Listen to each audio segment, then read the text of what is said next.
마태복음 13장 1절에서 8절 말씀입니다.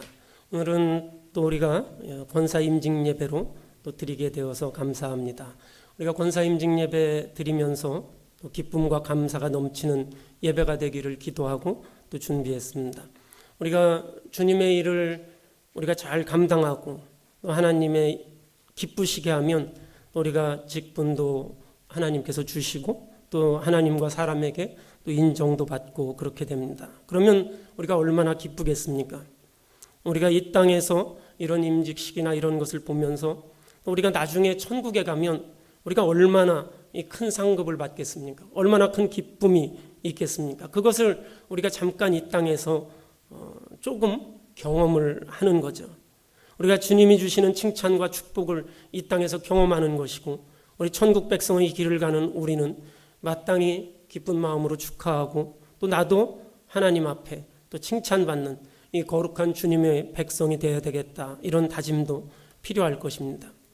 오늘 말씀을 보면 씨 뿌리는 농부에 대한 이야기가 나옵니다.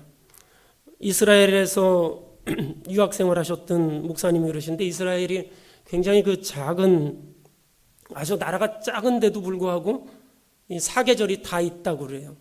어디로 가면은 막 굉장히 춥고 또 어디 가면은 되게 덥고 사계절도 다 있고 또 이렇게 비옥한 땅도 있고 거친 사막도 있고 아주 그 조그만 땅에 있을 게 다 있다고 합니다. 그런데 땅이 보편적으로 굉장히 척박하다고 그래요. 비옥한 땅도 있지만 비옥한 땅은 굉장히 작고 정말 찾기가 힘들고 이 보편적으로 굉장히 척박하다고 그렇게 말합니다. 우리가 올 한 해 우리 교회의 표가 내 집을 채우라입니다. 주님의 성전을 채우는 일 굉장히 중요하죠. 우리가 전도하는 일 굉장히 중요합니다. 그래서 우리가 전도할 때 새신자를 잉태한다고 합니다. 그래서 이 새신자를 우리가 태신자라 이렇게 부르기도 하는데, 전도하는 일은 한 영혼을 새롭게 태어나게 하는 일입니다.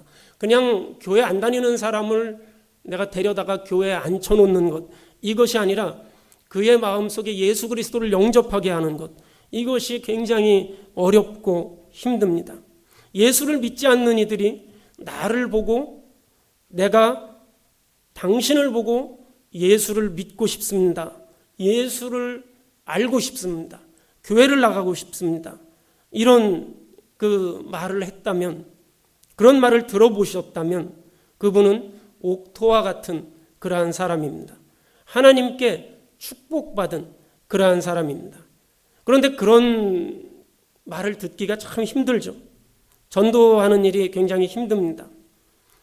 나를 보고 내가 예수를 믿고 싶다, 당신을 보고 내가 예수를 알고 싶다, 이게 잘 되지가 않습니다. 심지어는 가정에서도 그게 잘 안 돼요. 내가 남편을 보고 아내를 보고 아버지를 보고 아들을 보고 딸을 보고 어머니를 보고 할머니를 보고 할아버지를 보고 내가 예수를 알고 싶습니다, 이렇게 고백하는 가정이 있다면 정말 하나님 앞에서 축복받은 가정입니다. 너무나 놀라운 축복이에요. 우리가 열심히 노력하고 하느라고 하지만 그게 잘 되지 않습니다. 내가 길가요 돌밭이요 가시떨기와 같은 그러한 사람이기 때문입니다. 이스라엘의 모든 땅이 다 있는데 비옥한 땅이 굉장히 작다는 거예요. 정말 그 땅을 사기는 너무나 힘들다는 겁니다. 우리가 우리 마음속에도 또 우리 주변에도 비옥한 사람들이 있지만, 옥토와 같은 사람들이 있지만 너무나 소수가 되는 것이죠. 제가 처음 이민 올 때 밴쿠버로 왔는데 비행기가 태평양을 거쳐서 밴쿠버에 이렇게 도착할 때 이게 앞으로 내가 여기서 사는 땅이구나 하고 비행기에서 이렇게 밑에를 쳐다보니까 땅이 시커매요. 한국하고는 완전히 이게 좀 다르고 여기 온타리오하고도 좀 다르고 땅이 시커멓습니다. 얼마나 이 거름이 많은지, 이 비옥한지, 정말 그 나무들이 아주 그냥 일직선으로 쭉쭉 뻗어가지고 웬만한 아파트 15층, 14층짜리 아파트보다 더 높게 쭉쭉 뻗어 있습니다. 얼마나 잘 식물들이 자라는지 모릅니다. 하지만 이스라엘은 기후가 달라서 이처럼 비옥한 땅이 아니라 매우 척박한 땅이었습니다. 이 척박한 것은 이 땅뿐만이 아닙니다. 우리가 태어나서 자란 그 나라에서 우리가 뿌리를 옮겨와서 이민 와서 살고 있기 때문에 우리의 마음도 척박합니다. 한국의 목사님이 이 부흥에 오셔서 하신 말씀이 이민교회가 너무나 척박하다, 이 말씀을 하시면서 이민교회에서 예수님이 병자를, 죽은 사람을 고쳐서 일으켜서 세웠다면 그 다음날 신문에 나온다는 거예요. 뭐라고 나오냐면 예수 죽은 사람 살리고 얼마 받았나, 이렇게 나온다는 거예요. 그만큼 우리 마음이 척박하다는 겁니다. 예수님이 오셔서 어떤 놀라운 기적을 행해도 그 예수님의 사랑의 마음을 볼 그러한 눈이 없다는 거예요. 그래서 그 이야기를 듣고 우리가 많이 웃었는데, 뿌리를 옮겨와서 살기 때문에 우리가 굉장히 척박하고 힘듭니다. 우리의 2세들은 또 3세들은 4세들은 좀 더 부드럽고 좀 더 편안하고 좀 더 좋아지겠죠. 지금 우리 가정이 옥토입니까? 우리 교회가 옥토입니까? 내가 좋은 땅입니까? 내가 씨만 뿌리면 잘 자라납니까? 그렇지는 않을 것입니다.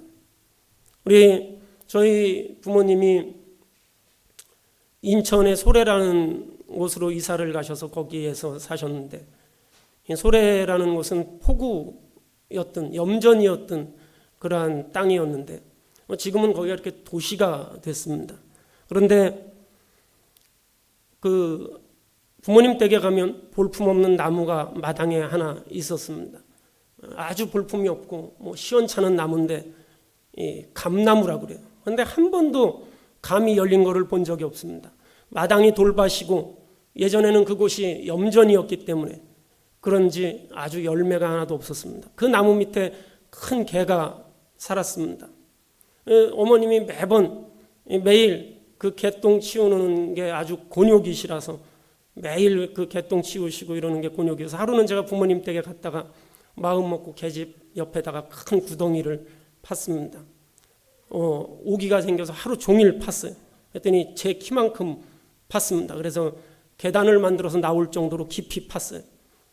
그렇게 하루 종일 깊이 파고 이제 어머님한테 개가 똥을 누면 여기다가 버리고 또 흙으로 덮고 또 버리고 흙으로 덮고 이렇게 하시면 한 몇 년 동안은 걱정 안 하셔도 될 거라고 그렇게 했습니다. 그리고 시간이 지나서 1년, 2년 시간이 지나서 가을이 왔는데 이 감나무가 노란 감이 가지가 휘어지도록 열렸어요. 얼마나 그 감이 많이 열렸는지 막 정말 탐스럽게 아주 감이 많이 열렸습니다. 그래서 교인들이 그걸 보면서 내가 저 감나무에 감이 달려온 거를 내 살아생전에 볼 줄이야 이러면서 너무나 좋아하시고 감을 다 따가셨어요. 그래서 다 맛있게 드셨죠. 우리가 척박하고 소금기가 많은 그러한 땅일지라도 깊이 파고 갈아엎고 거기에 영앙덩어리를 집어넣으니까 최상급의 옥토가 된 겁니다. 옥토는 저절로 되는 것이 아닙니다. 제가 그 구덩이를 파고 며칠 동안 굉장히 고생했어요. 너무 힘들어서 굉장히 고생했습니다. 이 고생했더니 모든 사람이 기뻐하는 아름다운 열매가 맺힌 것이죠. 또 땅의 입장에서 보면은 어떻습니까? 옥토라는 것은 일구어진 땅이에요. 대충 일군 게 아닙니다. 그냥 삽질 몇 번 하고 그리고 비료 뿌리고 이렇게 일구어진 게 아닙니다. 정말 깊이 키가 한 자나 더 깊이 갈아엎어진 그러한 땅입니다. 이 땅의 입장에서 보면 얼마나 고통스럽겠습니까? 자기를 파서 막 한 자나 더 깊이 파서 이걸 갈아엎으니 얼마나 고통스럽겠습니까? 딱딱한 땅이 부서지고 으깨지니 얼마나 아프겠습니까? 또 냄새나는 오물을 껴안아야 하니 또 그것도 얼마나 곤욕스럽겠습니까? 길가나 돌밭이나 가시떨기는 여전히 그대로인 땅입니다. 갈아엎어지지 않은 그러한 땅이에요. 갈아엎어지더라도 그냥 흉내만 낸 그러한 땅입니다. 이 땅은 고난을 외면하는 그러한 땅입니다. 우리 사람도 이렇게 갈아엎어진 옥토가 되어야 합니다. 예수님을 믿고 열매를 맺으려면 우리가 먼저 깨어지고 부서져야 합니다. 적당히 부서져서는 아무 열매가 맺지 않습니다. 그냥 이게 딱딱한 땅인데 그냥 대충 좀 이렇게 파고 뭐 이렇게 해서 농사 좀 지어볼까, 삽으로 몇 번 판다고 해서 아무리 이 딱딱한 땅이 바뀌지 않습니다. 깊이 파고 이것을 다 갈아엎어야 합니다. 우리 사람이 이런 고난의 과정이 있어야 합니다. 예수를 믿고 열매를 맺으려면 내 마음이 먼저 깨어지고 부서져야 합니다. 이것이 바로 헌신에서 오는 고통입니다. 성경에 나오는 오병이어의 기적은 한 어린아이가 배고픔을 참고 자기의 전부를 드렸을 때 그 기적이 나타나는 것입니다. 고난의 과정이 없이는 절대로 마음이 옥토가 될 수 없습니다. 고난을 통해서 우리는 돌밭이 옥토로 변합니다. 하나님께서는 우리가 고난을 통해서 회개하기를 원하십니다. 성경에 보면 요나도 그러했습니다. 하나님의 명령을 거역하고 바다로 가서 자기 마음대로 가고 싶은 길로 갔습니다. 그때 바다에 던져져서 결국은 물고기의 밥이 되었습니다. 그런 고난이 어디 있습니까? 죽음의 고난입니다. 너무나 힘든 고난입니다. 물고기의 뱃속에서 지냈습니다. 그 고난 가운데 있을 때 요나가 죄를 깨달은 거예요. 자기가 죄를 깨달은 겁니다. 하나님 뜻을 알게 된 것입니다. 그래서 고난을 통해서 더 성숙하게 되고 하나님을 더 깊이 신뢰하게 되고 하나님께 나아가게 된 것입니다. 그토록 두려워하던 니느웨에 가서도 담대하게 복음을 전할 수 있었던 거예요. 그래서 이 고난은 하나님이 우리에게 주시는 귀한 선물입니다. 땅이 갈아엎어질 때 너무나 어렵고 힘들지만, 내 자신이 갈아엎어질 때 힘들고 어렵지만 완전히 갈아엎어지면 아름다운 열매가 맺히는 것입니다. 우리가 왜 변하지 않습니까? 내가 변하고 싶은 마음이 있어요. 내가 좀 하나님 앞에 거듭나려는 생각이 있습니다. 그래서 내가 변하려고 노력을 해보는 거예요. 노력을 하면 반드시 어려움이 있습니다. 내가 지금까지 쭉 해오던 일들이 있는데, 내 생활이 있는데, 내 삶의 습관들이 있는데, 이렇게 쭉 살아가다가 이거를 바꾸려면 얼마나 어렵습니까? 우리 학생들도 여름방학에 뭐 한 달, 두 달 이렇게 학교 안 가고 집에서 뒹굴뒹굴 하다가 개학을 해서 학교를 가려면 힘든데, 내가 살아오던 삶의 방식을 예수를 믿고 나서 바꾸려고 하니까 얼마나 어렵습니까? 하지만 이 고난은 하나님의 선물입니다. 우리가 고난을 이기고 하나님의 뜻을 따르면 반드시 우리는 열매를 맺습니다. 내가 열매가 없다면 내가 하나님의 뜻을 따르지 않은 것입니다. 내가 열매가 없다면 아직 내가 더 갈아엎지 않은 것입니다. 더 깊이 파지 않은 것입니다. 하나님은 고난을 통해서 사람이 또한 다른 사람을 위해서 살아가는 참된 하나님의 자녀가 되도록 우리를 만들어 주십니다. 우리가 고난을 겪은 그 고난을 이긴 모든 사람들의 공통점을 보면 그 자신이 다른 사람을 위해서 살아가게 되었다는 것입니다. 요나도 자기 자신을 생각하면서 자기 생명을 지키면서 바다로 도망갔지만, 그러나 그가 고난을 겪고 하나님 앞에 돌이켰을 때 다른 사람을 위해서 자기의 목숨을 내버리고 복음을 전하러 갔습니다. 사람의 참된 가치는 다른 사람을 위해서 살아갈 때 그 가치가 있는 것입니다. 나를 위해서 살아가는 것은 아무런 가치가 없어요.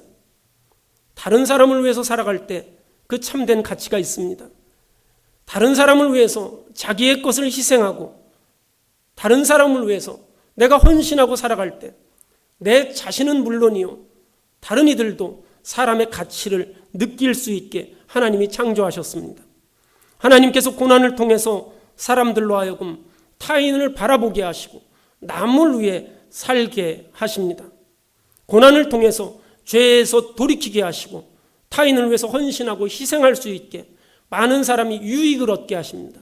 우리 한국에 요즘에 그 코로나 때문에 굉장히 그 많은 어려움이 있고 그랬는데, 이렇게 뭐 마스크가 없다고 정부도 비난하고 뭐 업자도 비난하고 막 이러다가 요즘 그런 운동을 한다지 않습니까? 이 마스크를 양보하자. 이 건강한 사람들은 마스크를 쓰지 말고 의료진에게 양보하고 노약자에게 양보하고 이런 일을 하자. 이런 많은 사람들이 질병에 걸리고 또 아픔을 겪는 것을 보면서 내가 가지고 있는 것을 내가 양보하자. 내 기회를 나보다 더 어려운 사람들을 위해서 양보하자. 얼마나 이 은혜스러운 운동인지 모릅니다. 돌밭이 굳은 땅이 파헤쳐지고 부서지면서 옥토가 될 때 30배, 60배, 100배의 결실을 맺는다고 했습니다. 이 결실은 파헤쳐진 땅의 유익이 아니라 타인의 유익이 됩니다. 예수님께서는 이 점을 귀담아 들으라고 하십니다. 내가 고난을 겪을 때 이 고난은 나의 유익이 되는 것이 아니라 다른 사람의 유익이 되는 것입니다. 요나가 물고기 뱃속에서 죽을 고비를 넘기고 다시 그가 하나님께 순종하고 복음을 전했을 때 니느웨 성이 구원받는 역사가 일어난 것입니다. 요나에게서 시작된 그것이 요나에게 유익이 되는 것이 아니라 다른 이들에게 성 전체를 구원할 수 있는 그러한 구원의 역사가 일어난 것입니다.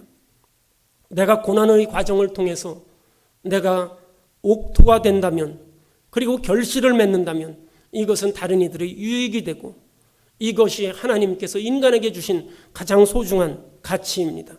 하나님께서 인간에게 주신 가장 귀한 사명입니다. 우리가 이 사명을 기쁨으로 잘 감당할 수 있어야 합니다. 특별히 오늘 저희들이 임직 예배를 드립니다.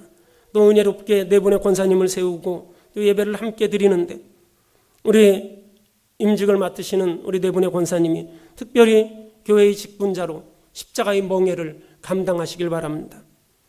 지금 우리 교회가 또 우리가 살고 있는 세상이 또 우리 가정이 옥토가 아닙니다. 우리 사회가 좋은 땅이 아닙니다. 씨만 뿌리면 열매가 나는 그러한 세상이 아닙니다. 사탄 마귀가 삼키는 사자와 같이 우리를 삼키려고 울부짖는 시절입니다. 고통스럽지만 파헤쳐지고 깨트려져서 굳은 땅을 옥토로 일구어야 합니다. 내 자신이 먼저 깨어지고 내 자신이 먼저 파헤쳐져야 합니다. 우리가 눈물로 씨앗을 뿌릴 때 이 옥토에서 열매가 맺어져서 많은 이들이 기쁨이 될 것입니다. 옥토의 원리를 아는 이들이 바로 십자가를 지는 그리스도인입니다. 이 크리스천이 당하는 고난은 결코 고난으로 끝나지 않는다는 것, 내가 더욱더 성숙하고 내가 더욱더 확장되고 그 결과가 많은 사람들에게 유익을 가져오게 됩니다. 하나님 앞에서 이보다 더 아름다운 일이 어디 있겠습니까? 주님의 십자가를 기꺼이 지고 우리 돌밭을 옥토로 바꾸는 이 희생에 참여해서 우리 천국의 귀한 상급을 받는 우리 귀한 네 분의 권사님들, 또 우리 윈자 한인교회 성도들 모두가 되시기를 주님의 이름으로 축원합니다. 다 같이 기도하시겠습니다.